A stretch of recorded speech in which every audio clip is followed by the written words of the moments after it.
I am Desmond Richardson, co-founder and co-artistic director of Complexions Contemporary Ballet, and I am here in New York City at the NYCDA Nationals. It's so good to be back here with these amazing dancers. NYCDA is in a lane of its own. I mean, my company, Complexions, we've had more than 20 dancers come through NYCDA, and we always see that they can move in any style that they are asked to move in, and their ability is really, really high. Myself and Dwight Roden, we look for dancers like that who have something to say that's a little bit different from everyone else. And I just find that that's really apparent here at NYCDA.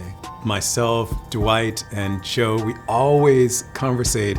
Joe is always saying, I have 5 or 6 dancers that I'm sending your way and I want you to take a look. And more than most, they get hired because they really can just explode and explore on stage. It's been an absolute pleasure to be back here at NYCDA, and we look forward to watching you come into your own, and here at NYCDA is where you can do that, and I'm just so honored to be a part of that trajectory.